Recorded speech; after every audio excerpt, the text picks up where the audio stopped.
Hi everybody, Golden Era Bookworm here. Today we're going to continue with Mike Mentzer's Golden Era series and the principles of heavy duty training, with heavy duty training being an abbreviated method of progressive resistance training, focusing on gradually increasing intensity with the goal of achieving maximum muscle growth in the shortest amount of time possible.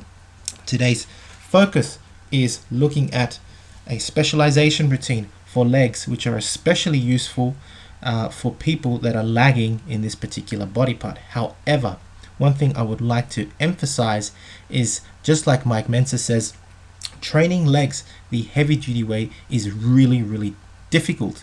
Can you imagine high intensity training on legs being such a large body part? It is so taxing already to do squats, leg presses, etc.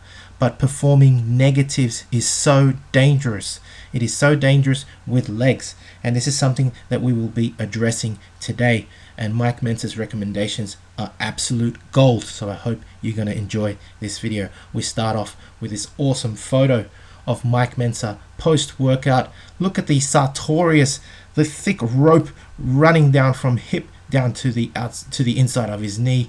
Jesus, the vastus medialis, the rectus femoris are all beautifully separated and bursting. And look at that calf, for God's sake. That gastrocnemius looks like it's just gonna freaking burst through his skin. It's just insane development from Mike Mentzer. Let's get to his heavy duty specialization legs routine. Now, Mike's opinions on legs, just like everyone else's, is hard work. Let's have a read from his book directly. Sure, I admit that leg work can be a real bitch, but man, is it worth it when you know you've got some pretty mean pins down there, and the audience is chanting for you to give them one of your special leg shots. After a whole evening of mediocre legs parading by, the audience is primed and waiting for something outrageous. The first post you give him is the rope, which displays the sartorius muscle on the inside of the thigh, writhing and twisting like some giant serpent.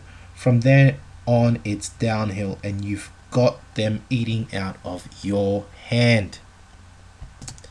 Now, from those words, you can clearly tell Mike Mentzer's passion about training legs. He loved training legs, and by no means is he incorrect about training legs. I mean, many bodybuilders, as he clearly says, have this as an imbalance in their physique, and when you have great legs, such as Mike Mentzer did, they are impressive. And of course, as he puts it also in his writings, with training legs, you provide an indirect effect in stimulating overall growth in all body parts. So it's very important to train legs.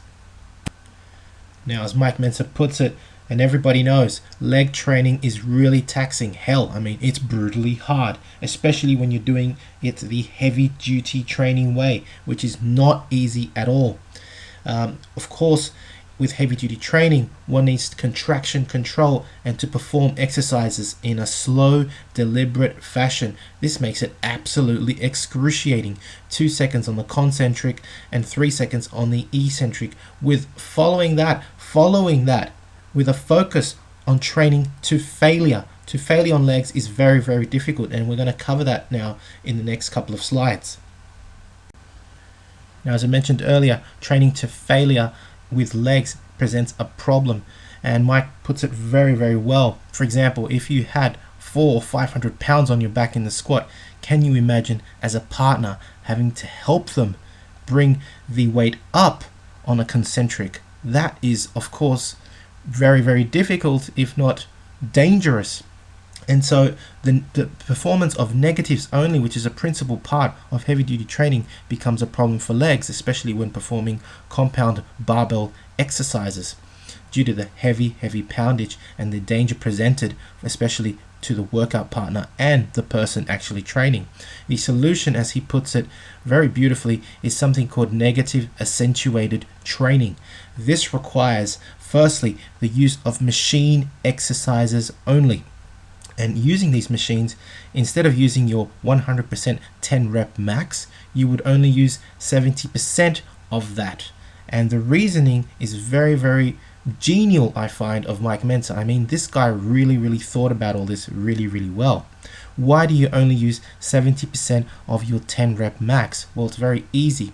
There is no way that you can safely, I guess, put the weight 100% of the weight back up when you have already exhausted your concentric level of strength.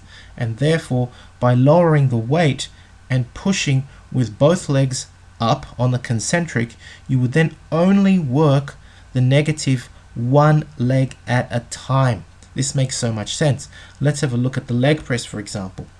Let's say your 10 rep max for the leg press is, I don't know, 500 pounds. Let's say it's 500 pounds. Because you have already reached concentric failure, that is, you've performed all reps strictly for, let's say, 6 to 8 reps, and you can't do any more.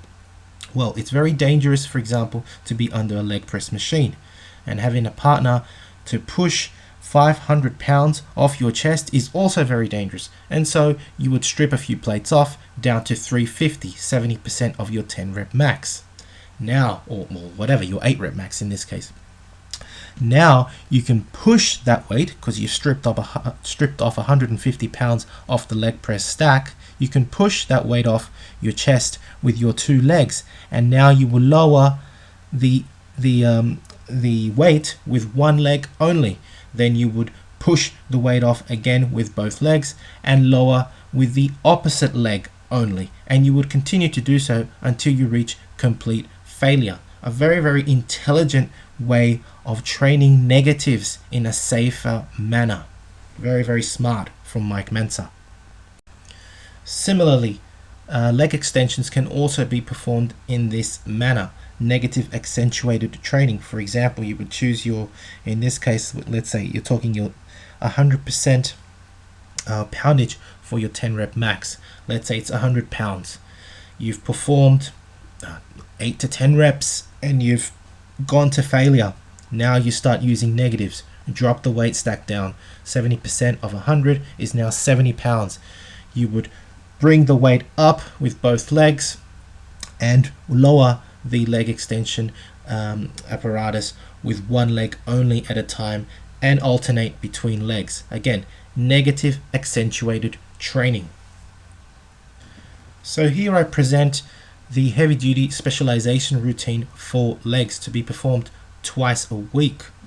Here's one of the many routines that Mike Mentzer preached about. For example, performing a tri-set of leg extensions, squats, and the leg press. And you would choose only the final exercise on the list to perform negative accentuated reps. That is, choosing 70% of the weight of a 10 rep max and performing the negatives 1 leg at a time. And so because the leg press is the third exercise on the tri-set, you would perform negative accentuated reps on that exercise only. After completely blitzing your quads, you would move on to leg curls, performing these for 2 sets to failure, of course, and then the toe press on the leg press machine as an example for 3 sets to absolute failure. I've been asked, how do you incorporate these specialization routines? Well, it's very simple.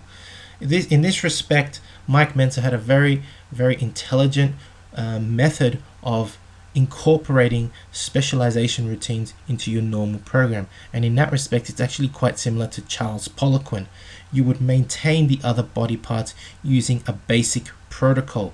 For example, I've already explained my basic heavy duty, Mike Mentzer's heavy duty protocol, the basic protocol, in a previous video. So you would maintain the rest of your body parts, also training them twice a week, but put in the extra effort, the extra intensity on the particular body part that you are focusing on, that you are specializing on, and that is in this case legs. So I hope you've enjoyed watching this video on heavy duty specialization routines for legs. The routine I gave, of course, you can change the exercise the exercise selection, the exercise order, as Mike puts it, it doesn't have to be fixed. As long as negative accentuated reps are used, your legs will respond. A fantastic insight from Mike Mentzer. I hope you've enjoyed it. I leave you with this phenomenal shot of Mike Mentzer's calves. For God's sake, look at this. It looks like he's just freaking shoved 2 tennis balls in his legs, for God's sake. The calves look like they're going to explode through his skin. It's just unbelievable. What a sight. These are just insane calves. My God.